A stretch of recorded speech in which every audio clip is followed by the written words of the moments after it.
जो तथागत बुद्ध हैं वो उन्होंने विशेषता दी थी उस समय पे, क्योंकि उन्हें आवश्यकता लगी कि इस समय आवश्यकता है केवल धर्म के प्रचार प्रसार की।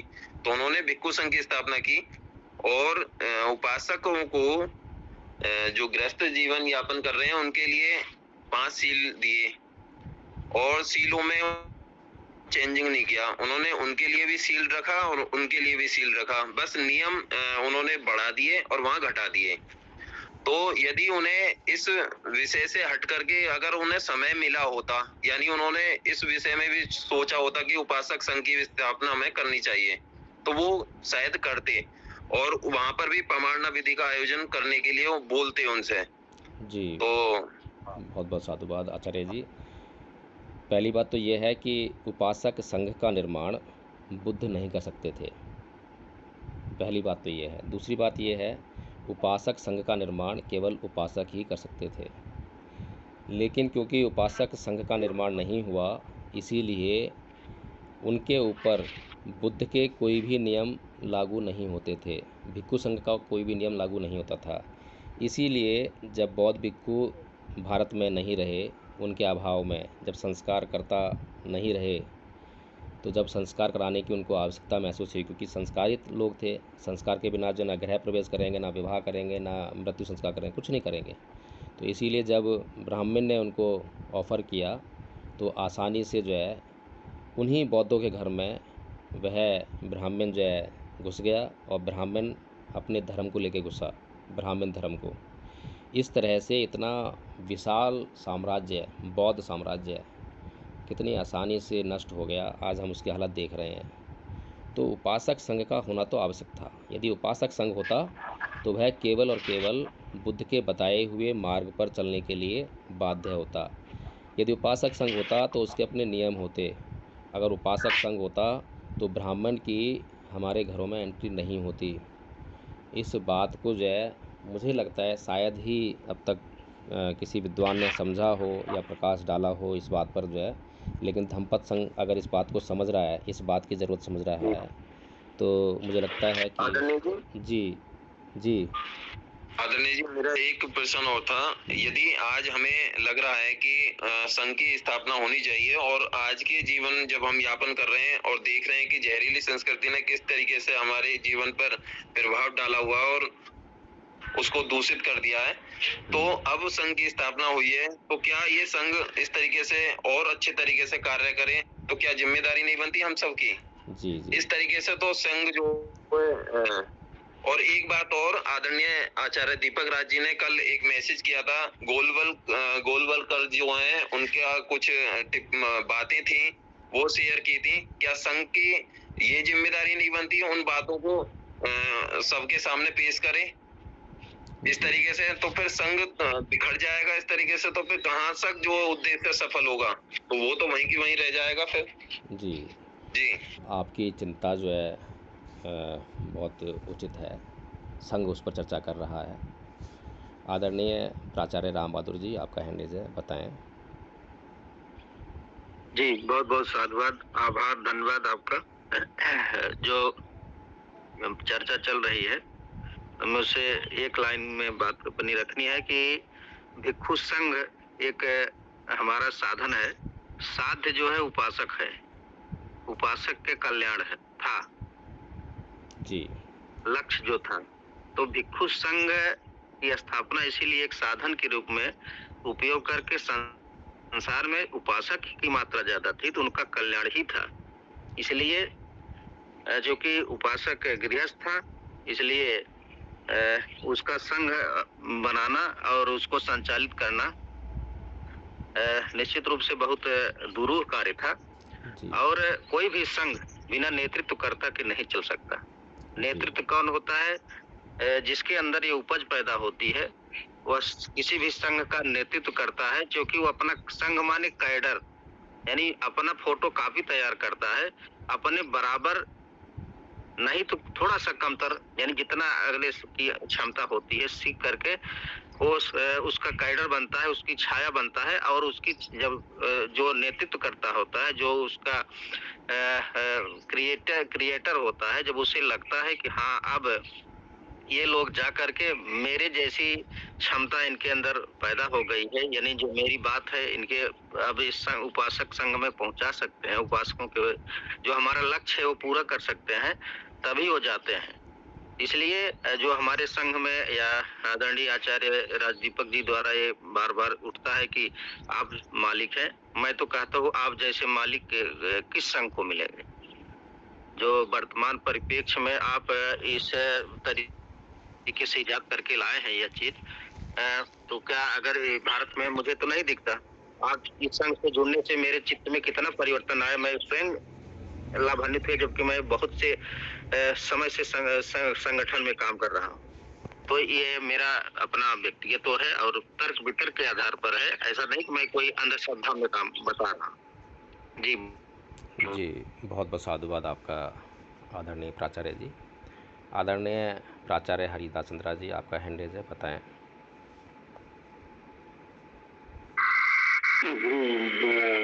मेरा जो बात था वो कुछ तो प्राचार्य जी ने कह दिया है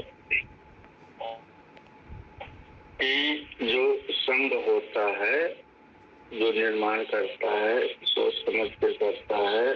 अगर हमारे समझ में कुछ बात आया तभी हम संघ में शामिल हुए और संघ का निर्माण हुआ। हमें लगा जो हमारी संस्कृति है वो थी, उसे हम विलीन हो गए हैं, उसको हम भूल चुके हैं, हमें उसको जानना चाहिए। वकील साहब थोड़ा क्षमा चाहूंगा, शॉर्टकट में कराएं। जी आदरणीय दीपक राज जी, अभी आपने जो है संघ को छोड़ने की बात कह चुके हैं, इसलिए अब आप बाध्य नहीं हैं। आप जो है संघ को छोड़ चुके हैं तो संघ की मीटिंग को भी आप भी छोड़ सकते हैं। और आप अब जो है मैं आपको सूचना दे दूं, थोड़ा सा सुन लें तो अच्छा रहेगा, कि अभी से आप जो है संघ के द्वारा जो भी कार्यभार आपके ऊपर थे उनसे आपको मुक्त आज संघ आपको कर देगा। अभी मैं अपना निर्णय नहीं है, संघ में निर्णय होगा इसका जो है। तो अब से आपके ऊपर कोई भी कार्यभार नहीं है। अब से संघ के आप आचार्य पद पर भी नहीं रह पाएंगे। जो भी कुछ संघ से आपने सीखा है उसका आप व्यक्तिगत रूप से इस्तेमाल करें, लाभ करें और आपका कल्याण हो। संघ आपके लिए यही कामना करता है और आपके भविष्य में जो है आप सुख शांति और समृद्धि को प्राप्त हों। संघ हमेशा आपके लिए यही कामना करता है। बहुत बहुत साधुवाद आपका। आप जो है मीटिंग छोड़ सकते हैं। जी मैं आदरणीय आचार्य राजदीपक जी से निवेदन करना चाहूँगा, व्यक्तिगत रूप से निवेदन करना चाहूँगा कि राग द्वेष से हट करके जरूर सोचेंगे कि क्या हमारा कार्य किसी को हानि, नुकसान, क्षति पहुंचाने के लिए है या किसी को फायदा और सुख सुविधा प्रदान करने के लिए है। राग और द्वेष से ऊपर उठ करके सोचेंगे, ये मेरा निवेदन है आदरणीय राजदीपक जी को, और जरूर सोचेंगे जी, क्योंकि जानकार भी है, पढ़े लिखे भी हैं, विज्ञ भी हैं, और कहीं न कहीं गलती सबसे होती है, त्रुटि सबसे होती है, राग रंजित होते हैं, दोष रंजित होते हैं, कोई बात नहीं। लेकिन मेरा निवेदन वो जरूर स्वीकार करें कि राग रंजित और दोष रंजित जो उनके चित्त में है उससे हट करके, उसको दूर कर करके जरूर सोचेंगे। ये मेरा निवेदन रहेगा उनसे। जी तो बहुत बहुत अब जो प्राचार्य जी ने कहा कि मालिक, मैं तो एडवोकेट जयभीम प्रकाश को मालिक नहीं मानता, मैं एक साधारण कार्यकर्ता समझता हूँ जो धम्मपद संघ को संचालित करने के लिए जो संघ कहता है उस काम के लिए वो चल पड़ते हैं। तो मालिक नहीं बल्कि नौकर समझ सकता हूँ। धम्मपद संघ का वो काम करते हैं, कार्य करते हैं, कार्यकर्ता मानता हूँ मैं कि धम्मपद संघ जो भी आदेश करता है तो जयभीम प्रकाश उस पर बिना पूर्व विचार किए धम्मपद संघ के आदेश का पालन करते हैं, उस पर अपना अधिकार नहीं जताते कि मेरे विचार का उपज है तो मुझे आप कैसे आदेश कर देते हो। ऐसा कोई भी धम्मपद संघ का व्यक्ति नहीं कह सकता है, जहां तक मैं जानता हूँ। तो वो तो साधारण कार्यकर्ता हैं, उन्होंने कभी अपना अधिकार नहीं जताया। जताना भी नहीं चाहिए। हमें तो आज तक महसूस भी नहीं हुआ कि इनके दीपक का उपस्थित तो इन्होंने किसी प्रकार का कोई अपनी आधिपत्य जमाने की कोशिश की हो, तो उनके लिए हमें आभार व्यक्त करना चाहिए। और धम्मपद संघ में जो भी निर्णय हो जाए एक बार, तो कायदे से हो जाए। इस पर फिर किसी भी प्रकार का टीका टिप्पणी स्वीकार नहीं करना चाहिए किसी भी प्रकार से, चाहे वो तथागत भी आके बोले कि नहीं ये बात काम न करो, ये काम करो। जब तक आपके विचार से वो खड़ा न रहो, तथागत आएंगे तो अपना विचार रखेंगे, उनको इजाजत है रखने का, सीधी बात है मेरा। लेकिन हम तब तक नहीं मानेंगे उनके बात को जब तक संघ के कसौटी पर खरा नहीं उतरेगा। मेरा ये कहना था और उन्होंने कहा भी है ये बात। बहुत बहुत साधुवाद आपका आदरणीय प्राचार्य जी। तो कुछ और कहना है आपको?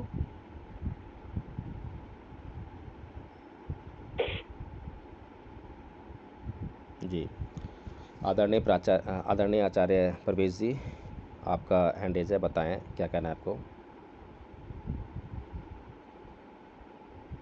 जी, अभी जो निर्णय हुआ है दीपक राज जी के उसमें कि जो है संघ को छोड़ सकते हैं, अभी इस पे सभी आचार्यों की तो सहमति नहीं हुई थी। जी, आपको कुछ कहना है इस बारे में? जी, मैं इतना ही पूछ रहा हूँ, बस कहना तो नहीं है, क्योंकि अगर सभी संघ से सहमति ली जाती तो उसको छोड़ने के लिए उठाया जाता। आचार्य प्रवेश जी की क्या उन्होंने खुद ही इच्छा प्रकट नहीं की है कि मैं संघ में रहना चाहता? नहीं, उसका तो पर्सन वो तो पहले हो चुका था ना, उसमें तो आप ही ने पूछा था कि क्या आप संघ को छोड़ना चाहते हैं, उन्होंने कहा मैं छोड़ दूंगा। तो वो तो आपका और उनका सम्मान था। क्या जिस क्षण किसी भी संघ सदस्य ने यह निर्णय लिया कि मैं संघ को छोड़ना चाहता हूँ, क्या उस समय के बाद उसका संघ में बना रहना कुछ उचित है?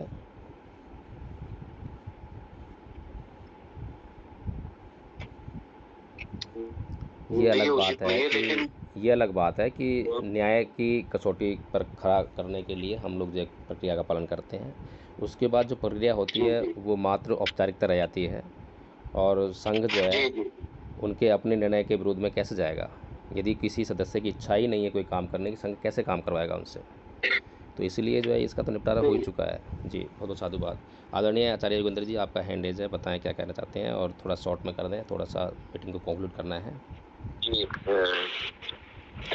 मैं आदरणीय प्रवेश जी की बात पे ही कह रहा था कि आदरणीय आचार्य दीपक राज जी बहुत सीनियर उपासक हैं और वो काफी लंबे समय से संघ में जुड़े थे। संघ की बातों को, उनके उद्देश्यों को वो अभी तक जो है, मुझे लगता है जिस तरीके से उनका आचरण होना चाहिए था वो नहीं था। आज उत्तेजना थी उस। बहुत बहुत साधुवाद। तो अब हम अगले विषय की तरफ बढ़ते हैं। आदरणीय आचार्य योगेंद्र जी, आप अगला विषय प्रस्तुत करें।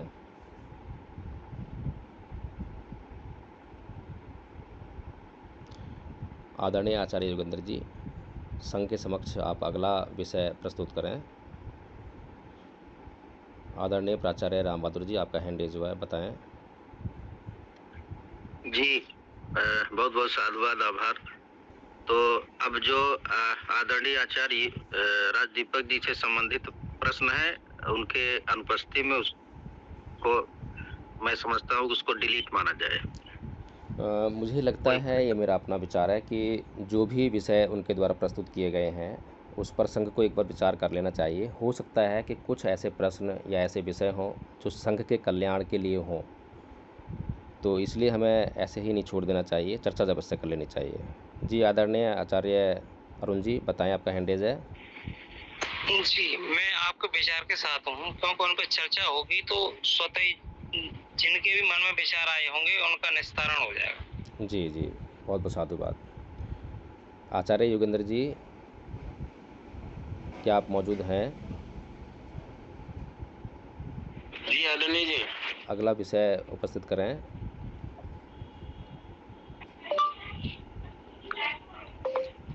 जी 1 मिनट मैं भी करता हूँ।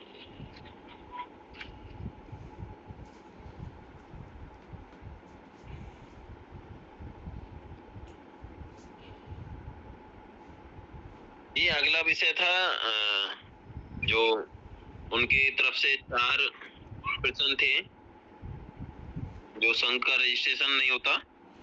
जी पहला प्रश्न ले लें अभी, यदि बस केवल प्रश्न ले लें पहला कि संघ का रजिस्ट्रेशन नहीं होता। संघ के रजिस्ट्रेशन पर यदि किसी आचार्य को कोई आपत्ति हो तो हैंड रेज करें। संघ के रजिस्ट्रेशन को लेकर किसी भी आचार्य की कोई आपत्ति हो तो हैंड रेज करें। संघ के रजिस्ट्रेशन को लेकर किसी भी आचार्य की कोई आपत्ति हो तो हैंड रेज करें। और एक बात ध्यान रखें कि धम्मपथ ट्रस्ट का रजिस्ट्रेशन हुआ है, धम्मपथ संघ का रजिस्ट्रेशन नहीं हुआ है। जी आदरणीय प्राचार्य जी, आप बताएं, आपका हैंड रेज है। मेरे को आपत्ति नहीं है आदरणीय, सुझाव है। जी संघ अपने आप में एक रजिस्ट्रेशन है, उसका रजिस्ट्रेशन न तो प्रधानमंत्री कर सकता है, न राष्ट्रपति कर सकता है, न दुनिया की कोई ताकत कर सकता है, क्योंकि संघ अपने आप में स्वयं स्वतः एक रजिस्ट्रेशन होता है, वो महान होता है। जी इसलिए संघ की रजिस्ट्रेशन कौन करेगा? जो होगा उसका वो कौन कर सकता है? मेरा ये कहना है, संघ अपने आप में पूर्ण होता है। बहुत जी बहुत मैं ये साधुवाद कहना आपका, चाहता हूँ। बहुत अच्छी बात आपने कह दी है। ये बात तो मैं भी नहीं सोच पाया कि वास्तव में संघ का मालिक जब संघ है तो संघ का रजिस्ट्रेशन करके उसका कौन मालिक हो जाएगा। तो दूसरा ये प्रश्न जो है इसका निपटारा हो गया है। यदि इस पर कोई आपत्ति हो, जो सुझाव इसका निपटारा हुआ है, तो वो आमंत्रित है। आदरणीय आचार्य योगेंद्र जी, इसका आप जो है उत्तर लिख लें कि जी उत्तर क्या होगा? धम्मपथ ट्रस्ट का रजिस्ट्रेशन हुआ है, धम्मपथ संघ का कोई रजिस्ट्रेशन नहीं हुआ है। और यह सब जो है, यह सब बातें रजिस्ट्रेशन से संबंधित संघ का विषय रहेंगी। ऐसा नहीं है कि आज ही इस पर निर्णय कोई हो गया हो और वो आगे से नहीं उठेगा। संघ कभी भी इस पर जो है कार्यकारिणी की बैठक ले सकता है जी और कभी भी कोई समस्या आने पर जो है उसका निपटारा भी संघ अपने निर्णय के द्वारा कर सकता है। दूसरा प्रश्न उपस्थित करें।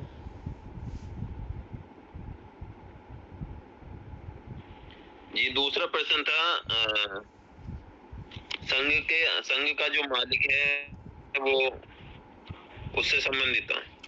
जी तो यदि किसी को लगता है, किसी भी संघ के कार्यकारिणी सदस्य को, कि धम्मपथ संघ का कोई मालिक है तो वो हैंड रेज करें। यदि किसी को लगता है कि धम्मपथ संघ का कोई मालिक है तो कृपया हैंड रेज करें। यदि किसी भी कार्यकारिणी सदस्य को लगता है कि धम्मपथ संघ का कोई मालिक है तो कृपया हैंड रेज करें। जी किसी का कोई हैंड रेज नहीं है। इसका उत्तर रख लें कि धम्मपथ संघ का कोई मालिक नहीं है, धम्मपथ संघ स्वयं मालिक है। अतदीपो भव लिख लें इसमें जो है। अब तीसरा प्रश्न उपस्थित करें। जी तीसरा है अच्छी लगी बातें तो लंबे समय तक चलती हैं और जो बातें ठीक नहीं होती तो मीटिंग तुरंत समाप्त हो जाती है, इस तरीके से। यदि संघ कार्यकारिणी के सदस्य इस बात से सहमत हो तो अपना हैंड रेज करें। क्या यह बात सही है कि मीटिंग अच्छी लगती है तो लंबी चलती है, नहीं तो मीटिंग जल्दी समाप्त हो जाती है? यदि इस बात से कार्यकारिणी सदस्य सहमत हों तो हैंड रेज करें। यदि इस बात से कार्यकारिणी सदस्य सहमत हों तो हैंड रेज करें। जी इसका भी आप उत्तर लिख लें कि संघ इस बात से बिल्कुल भी सहमत नहीं है। चौथा प्रश्न स्पष्ट करें। ये चौथा था कि कहने से ही नियम बन जाता है। जी आदरणीय संघ निर्णय करे कि क्या ऐसा है कि एडवोकेट जय भीम प्रकाश के कहने से ही कोई नियम बन जाता है। क्या संघ इस बात से सहमत है? क्या संघ इस बात से सहमत है? क्या संघ इस बात से सहमत है? अगर सहमत है तो हैंड रेज करें। यदि सहमत हैं तो हैंड रेज करें। यदि सहमत हैं तो हैंड रेज करें। जी इसका भी निर्णय हो चुका है कि संघ इस बात से बिल्कुल भी सहमत नहीं है कि कोई भी नियम जो एडवोकेट जय भीम प्रकाश जी ने बोल दिया तो वह जो है नियम बन जाता है। अन्य प्रश्न या विषय उपस्थित करें आदरणीय आचार्य योगेंद्र जी। जी, आदरणीय आचार्य जी ने संघ पर कटाक्ष किया था और वो इस प्रकार था, जो प्रमाणना विधि का पालन मतलब उन्होंने उद्देश्य बताने के लिए उन्हें आमंत्रित किया गया था, तो उस बात पर उन्होंने कहा था कि जो प्रमाणना विधि का पालन करने के बाद में परिशुद्ध हो गए हैं उनसे उद्देश्य बताने के लिए कहा जाए। जी, संघ के समक्ष मैं कहना चाहूँगा कि क्योंकि अब आदरणीय दीपक राज जी संघ के सदस्य नहीं रह गए हैं तो उनके द्वारा किए गए किसी भी अपराध पर विचार करना भी अनुचित रहेगा। यदि मेरे इस सुझाव से संघ के कार्यकारिणी सदस्य असहमत हों तो अपना हैंड रेज करें। यदि मेरे इस सुझाव से संघ की कार्यकारिणी के सदस्य असहमत हों तो अपना हैंड रेज करें। यदि मेरे इस सुझाव से संघ की कार्यकारिणी सदस्य असहमत हों तो अपना हैंड रेज करें। जी आदरणीय आचार्य योगेंद्र जी, आप इसका उत्तर लिख लें कि इस अपराध के संघ के समक्ष रखे जाने से पूर्व ही आदरणीय दीपक राज जी संघ छोड़ चुके हैं, इसलिए अब इस प्रश्न का कोई महत्व नहीं रह जाता। अगला विषय उपस्थित करें। जी, अगला तो कोई नहीं है, बस यही विषय थे। जी, तो आज की जो कार्यकारिणी मीटिंग हुई है उसमें जितने भी अब तक विषय लंबित पड़े हुए थे उन सभी का निस्तारण किया जा चुका है। यदि इस निस्तारण में किसी भी संघ सदस्य को कोई आपत्ति हो या कोई सुझाव हो तो वह आमंत्रित है। अब आचार्यों के अलावा जो अन्य सदस्य हैं जो इस मीटिंग में जुड़े हुए हैं, यदि वे भी किसी विषय पर कोई चर्चा करना चाहें तो आप अपना हैंड रेज कर सकते हैं, क्योंकि कार्यकारिणी की जो मीटिंग है, जो विषय थे वो समाप्त हो चुके हैं। जी, धमपत आईडी से जो हैंड रेज किया है आप बताएं। जी आदरणीय जी, मेरा एक कहना था कि हो सकता है आप जी आवेश में आकर ये है आचार्य राज दीपक जी ने संघ छोड़ दूंगा गए, मगर अभी उन्हें आचार्य पद से वंचित किया जा रहा है। इस तरह से ये नहीं होना चाहिए, ये मेरा सोच।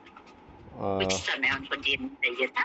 हो सकता है वो अपने आप में सही करे और फिर ज्वाइन करे, तो उन्हें ऐसा नहीं कहना था कि आचार्य से वंचित किया जाता है। ये और प्रेस्टीज में उनकी लगेगी तो फिर और जुड़ेगी कि नहीं।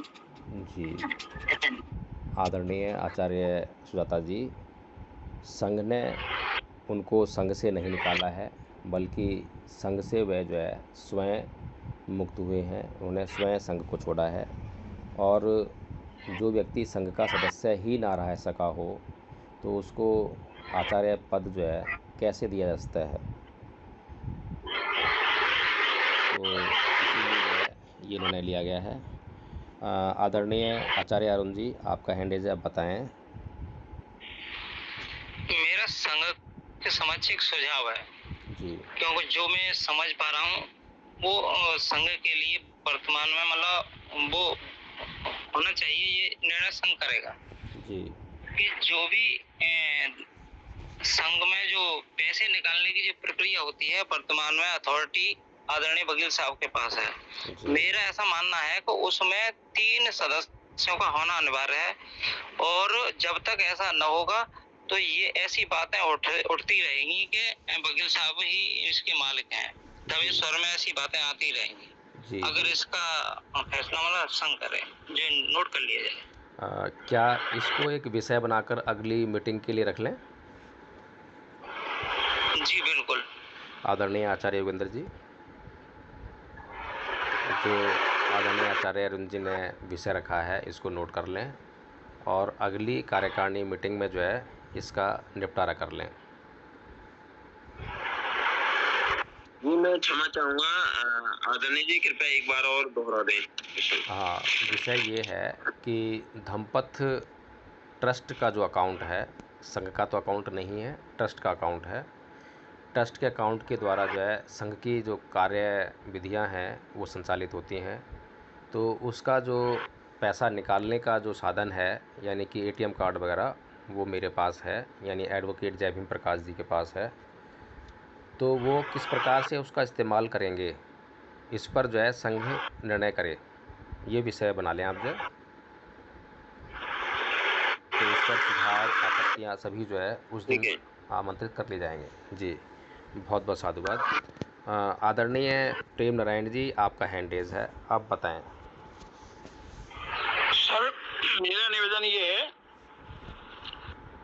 ये दीपक जी के ऊपर से कि उन्होंने कहा कि भाई मैं निकल जाता हूँ, तो मेरा ये था विचार था कि उसको एक बार मौका देना चाहिए था कि भाई ठीक है आप निकले हो, तत्पर हो, हम मान गए, अभी हम आपको समय देते हैं 1 हफ्ते का, तो और विचार कर लीजिए, तो हो सकता है उसका कुछ मन परिवर्तन हो सकता था। जी उनको जो है संघ ने निकाला नहीं है, वे स्वयं निकले हैं। दूसरी बात यह है संघ ने अभी उनको हमारी मीटिंग्स ज्वाइन करने के लिए साधारण सदस्य के तौर पर या बिना सदस्य के तौर पर भी मीटिंग ज्वाइन करने का उनको जो है रोका नहीं गया है। उसके लिए वे कभी भी मीटिंग ज्वाइन कर सकते हैं अभी, लेकिन अगर संघ के नियमों का लगातार उल्लंघन करेंगे और जिस प्रकार से उन्होंने संघ के ऊपर टॉन्ट किया था नए सदस्य के सामने, नया सदस्य संघ के सामने उपस्थित हुआ है और नया संघ जो है जो संघ का उद्देश्य है उसको पूरा करने के लिए एक साधन के रूप में संघ में आया है, तो ऐसे जो व्यवहार था वो अवांछित था, वह संघ की गरिमा को ठेस पहुँचाने वाला था। इसीलिए ऐसे व्यवहार के लगातार होने पर, पहला व्यवहार उपस्थित नहीं हुआ है, लगातार कई बार देखा गया है। एक बार जो है एक बार जो है वो सुरापान करके भी आए थे, तब उन्होंने बहुत गलत भाषा का प्रयोग किया था और प्राचार्य जी को बीच में ही मुझे फ़ोन करना पड़ा था कि देखिए क्या हो रहा है। तो इस तरह से जो है लगातार वो जो संघ का अपमान और संघ की अवहेलना करते आए हैं। अगर आगे भी ऐसा देखा गया तो आगे उनको जो है पूर्ण रूप से प्रतिबंधित कर दिया जाएगा मीटिंग ज्वाइन करने के लिए भी। अभी तो केवल जो है वे आचार्य पद से मुक्त किए गए हैं, सभी कार्यों से मुक्त किए गए हैं। जी पर पहले का तो मुझे नहीं पता, अभी अच्छा दूसरी बात ये साहब को निवेदन करना चाहता हूँ मैं आप संघ से कि जो पाली भाषा की अपन चर्चा कर रहे हैं, पाली भाषा जारी रहना चाहिए। इसके लिए मतलब क्या आपने जो साहित्य है वो प्रचार प्रसार में करना चाहिए ताकि उनको कुछ लोग पढ़ सके, बच्चों को पढ़ा सके। ये मेरा विचार है उसके अंदर। पाली भाषा हमारी होना चाहिए और दूसरों की भी भाषा अलग अलग है, तो हमारी पाली भाषा तथागत बुद्ध की जो है हमको अपनाना चाहिए। जी हमारे पास जो है संघ के पास एक अच्छा मौका आया था जब आदरणीय पूजनीय भिक्खु शीलानंद जी जो है संघ से जुड़े और संघ को जो है पाली का अभ्यास करवा रहे थे, अपनी देशनाएँ देते थे। तो संघ के पास एक अच्छा मौका था उनसे सीखने का, ज्ञान अर्जित करने का। लेकिन जो ये विवाद उपस्थित हुआ जिसमें पूजनीय भंते जी ने जिस प्रकार से अपना निर्णय संघ को सुनाया या जो आपत्तियाँ जाहिर की वो अवांछित थे और उसमें आदरणीय दीपक राज जी भी राग रंजित रहे।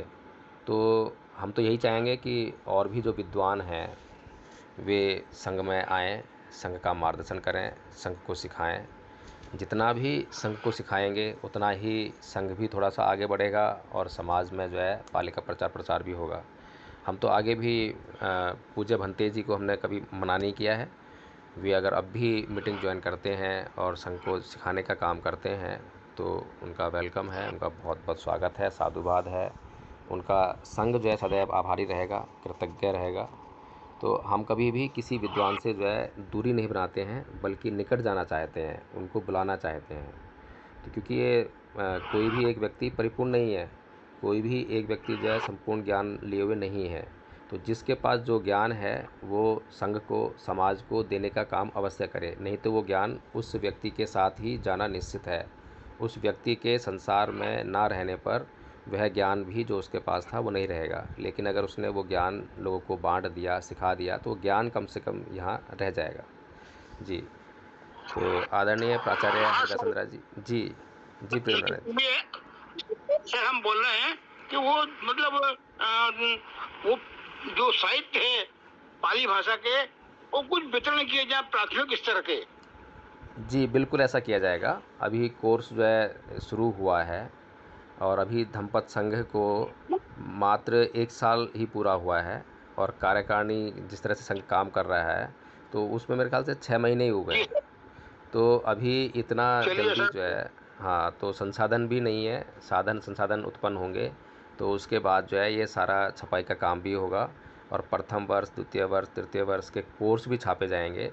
वो जो है आप सभी को जैसे प्रथम वर्ष का जो कोर्स है छाप कर आप लोगों के बीच में वितरित किया जाता है, ऐसी सारी सामग्री जो है वितरित की जाएगी और हर तरह की सामग्री होगी उसमें।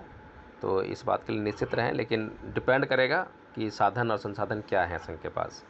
आदरणीय प्राचार्य हरिदास चंद्रा जी, आपका हैंड है, बताएं। जी आदरणीय प्रेम जी, मैं बताना चाहूँगा कि मैं स्वतः निवेदन किया। दूसरे मैं निवेदन किया कि आप राग द्वेष से अलग होकर के, इससे ऊपर उठ करके जरूर विचार करेंगे। मेरा निवेदन है, संघ के सामने मैंने निवेदन किया है। तो हमने हटाया कहाँ, हम तो भगाया कहाँ, हम तो छोड़ने के लिए कहा कहाँ, हमने नहीं कहा, बिल्कुल नहीं कहा, बल्कि निवेदन किया, आग्रह किया कि आप राग और द्वेष से ऊपर उठकर, अलग होकर विचार जरूर करें, अवश्य जरूर करें। ये निवेदन किया है हमने। तो इनको भगवान में हटाने निकालने का तो कोई गति नहीं मिलता है। अगर ऐसा हम क्यों करेंगे? बिल्कुल नहीं करेंगे, करना भी नहीं चाहते हैं। संघ कभी ऐसी गलती नहीं करेगी, यही मेरा कहना था। जी बहुत बहुत साधुवाद प्राचार्य जी। और संघ के लिए संघ के निर्णय और संघ का उद्देश्य, ये दोनों बातें सर्वोपरि हैं और यदि इनके न मानने की स्थिति पैदा होती है तो संघ जो है किसी सदस्य को निष्कासित भी कर सकता है, कोई दंड भी लगा सकता है।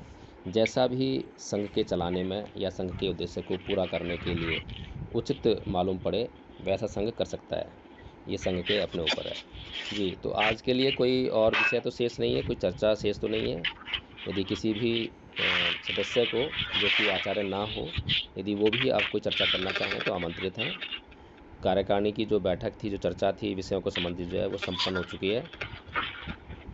यदि किसी भी सदस्य की कोई और चर्चा करना शेष हो तो वो शेष चर्चा कर सकते हैं, आमंत्रित हैं। यदि किसी भी सदस्य को कुछ चर्चा करनी हो तो आमंत्रित है। जी आदरणीय आचार्य योगेंद्र जी, आप बताएं, आपका हैंड रेज है। जी आदरणीय जी, मेरा एक यह प्रश्न था कि आदरणीय आचार्य दीपक राज जी ने संघ के होने पर, यानी उन्होंने कहा था कि भिक्षु संघ ही केवल तथागत बुद्ध के समय था और भिक्षु संघ के अलावा कोई और संघ नहीं हो सकता। तो क्या अगर कोई उद्देश्य, यानी किसी भी व्यक्ति के माइंड में जन कल्याण के लिए कोई विषय आता है और उस उद्देश्य को पूरा करने के लिए वो नियम बनाता है या फिर कोई मतलब कार्य करता है, तो क्या किसी संघ की स्थापना किए बिना उस उद्देश्य का पाना, वहां तक पहुंच पाना संभव है? जी आदरणीय आचार्य योगेंद्र जी, उन्होंने एक बात और कही कि वर्तमान में केवल समण संघ ही एकमात्र संघ है। तो ये तो उनको ही सोचना चाहिए कि क्या जिस तरह की शैली धम्मपद संघ ने अपना रखी है अपने भीतर, क्या समण संघ ने वो शैली को अपनाया है। तो ज़्यादा कुछ उस पर टिप्पणी नहीं करना चाहूँगा मैं। जो है उन्होंने खुद ही अपने आप से जो है प्रश्न किए हैं, अपने आप से उत्तर भी दिए हैं। आदरणीय प्रेम जी, आपने हैंड रेज किया था, कुछ कहना है आपको? आदरणीय प्रेम जखोड़ी जी। जी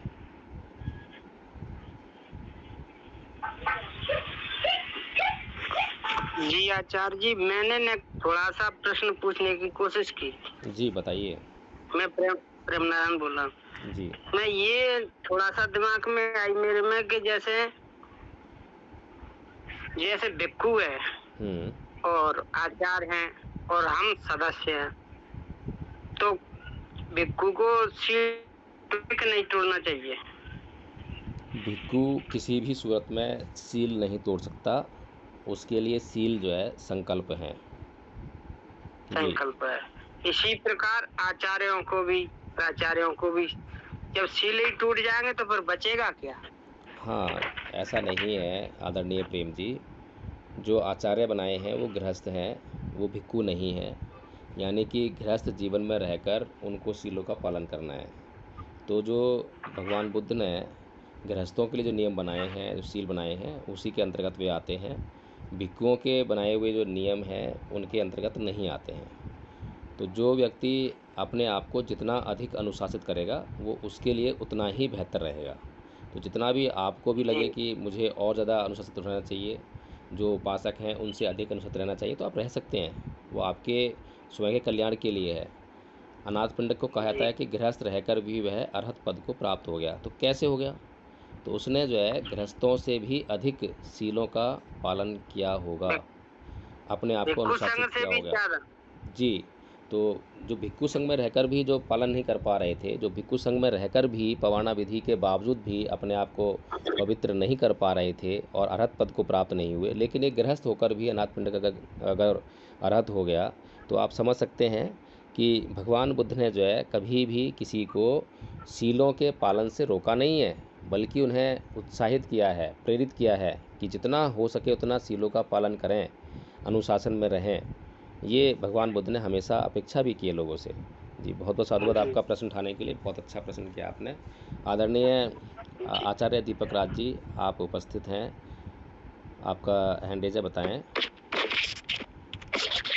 जय भीम, नमो बुद्धाय। मेरा शंको जी, जय भीम बुद्धाय। और जो आचार्य अरुण जी ने जो प्रश्न लिखवाए, जो नोट किया है, जो दंपत संघ का जो ट्रस्ट है या जो भी अकाउंट है पैसों वाला, उसके लिए, लेकिन जहाँ तक मेरा स्वयं का मानना है, और मैं जो निर्णय अभी हुआ नहीं है, लेकिन उससे पहले मेरी सहमति में दे रहा हूँ। मैं चाहता हूँ कि वो उसके लिए कोई परिवर्तन नहीं होना चाहिए, वो जैसा है वैसा ही रहना चाहिए। क्योंकि आगे कार्यकारिणी की मीटिंग में रखा जाएगा, उस पे विषय ना रखे। आपने अभी आपका करंट वाला पर्सन रखे। आचार्य जी, आपका नाम क्या नाम है? विकास, आचार्य विकास जी बोल रहे हैं?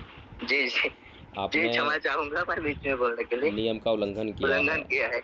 हाँ जी जी जी, आपके ऊपर कार्रवाई होगी। आदरणीय आचार्य योगेंद्र जी जरा नोट कर लें और सबके समक्ष रखें। जी, आदरणीय आचार्य दीपक राज जी, जो भी आपको कहना है इस विषय से संबंधित, सही कहा है आदरणीय आचार्य विकास जी ने कि जब इस विषय पर चर्चा होगी तब आप जो है उपस्थित हों और उसमें रख दें इस बात को, जो है तो उस पर जो है संघ निर्णय कर लेगा। आदरणीय आचार्य योगेंद्र जी, आपका हैंड रेज है, बताएं।